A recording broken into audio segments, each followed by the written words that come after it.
काय या बाईला लाज आहे का नाही? बाई किती नालायक आहे बघा. पहाटेची वेळ होती. कोल्हापूरवरून गोव्याकडे जाणारी एक हायटेक एसी लक्झरी बस वेगाने धावत होती. बाहेर दाट धुकं पसरलं होतं. बहुतांश प्रवासी गाढ झोपलेले होते तर काही जण मोबाईलमध्ये व्यस्त होते. सर्व काही अगदी सुरळीत सुरू होतं, पण अचानक काही प्रवाशांना एक विचित्र, उग्र आणि गुदमवणारा वास येऊ लागला.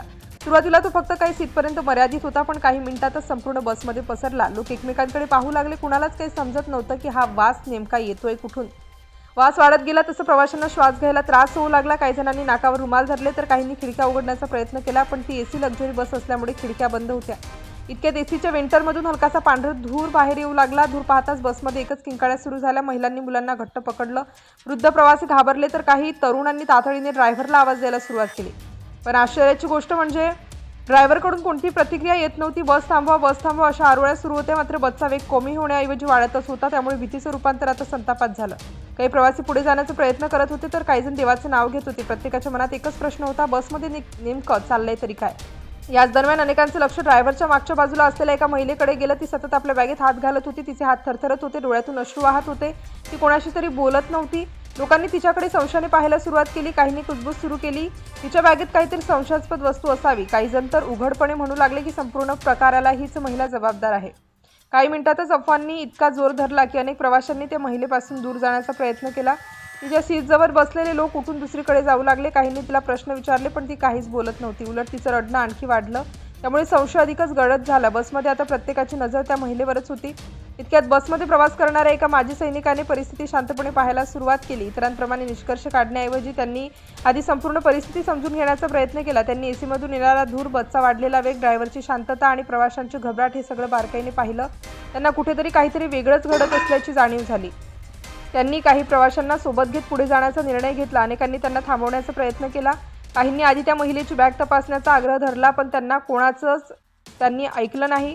त्यांचं लक्ष फक्त ड्रायव्हरच्या केबिनकडे होतं. पुढे जातच त्यांनी जोरदार दरवाजा ठोठावला, मात्र आतून काहीच प्रतिसाद आला नाही. त्यामुळे परिस्थिती आणखी गंभीर वाटू लागली. शेवटी त्यांनी जोर लावून केबिनचा दरवाजा तोडला. दरवाजा उघडताच समोर जे दृश्य दिसलं ते पाहून सर्वजण काही क्षणासाठी स्तब्ध झाले.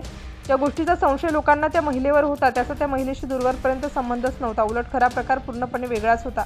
केबिनमध्ये ड्रायव्हर आणि क्लीनर आरामात सिगारेट ओढत बसले होते. दोघांनीही हेडफोन घातलेले होते, त्यामुळे मागून प्रवासी किती ओरडत असले तरी त्यांना काहीच ऐकू जात नव्हतं. एसीच्या सेटिंगमधील चुकीमुळे सिगारेटचा धूर थेट प्रवाशांच्या केबिनमध्ये जात होता. त्यामुळे संपूर्ण बसमध्ये गुदमरल्यासारखं वातावरण निर्माण झालं होतं.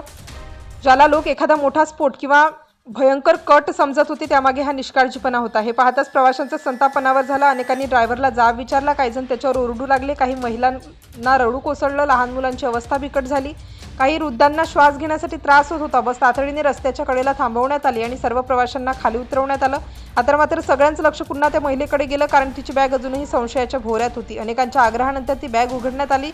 बॅग उघडताच सगळ्यांच्या डोळ्यातलं संशयाचं वादळ एका क्षणात शांत झालं. आता कोणतंही स्फोटक नव्हतं, कोणतंही धोकादायक साहित्य नव्हतं. त्या बॅगेत अतिशय काळजीपूर्वक ठेवलेलं एक मातीचं मडकं होतं. त्यात तिच्या नुकत्याच निधन झालेल्या आईच्या अस्थी होत्या. ती महिला आपल्या आईच्या अस्थी विसर्जनासाठी गावी घेऊन निघाली होती. बसमध्ये अचानक धूर भरल्यामुळे ती घाबरली होती. दुःखाच्या अवस्थेत असल्यामुळे तिला काय करावं सुचत नव्हतं, म्हणून ती वारंवार बॅग तपासत होती आणि रडत होती. पण लोकांनी तिच्या वेदनेचा अर्थ न समजून घेता तिलाच दोषी ठरवलं. हे सत्य समोर येताच बसमध्ये शांतता पसरली. काही क्षणांपूर्वी तिच्यावर ओरडणारे प्रवासी आता तिची माफी मागू लागले. अनेकांच्या डोळ्यात पाणी आलं. कुणी तिची समजूत काढली तर कुणी तिच्या हातात पाण्याची बाटली दिली. एका क्षणात दोषी ठरवलेली महिला प्रत्यक्षात स्वतःच्या दुःखाशी झुंज देत होती. हे पाहून प्रत्येक जण हळहळला. घटनेची माहिती मिळताच पोलीस घटनास्थळी पोहोचले. चौकशीअंती ड्रायव्हर आणि क्लीनरच्या निष्काळजीपणामुळे प्रवाशांच्या जीवाशी खेळ झाल्याचं स्पष्ट झालं. त्यांच्यावर कारवाई करण्यात आली. सुदैवाने कोणतीही जीवितहानी झाली नाही.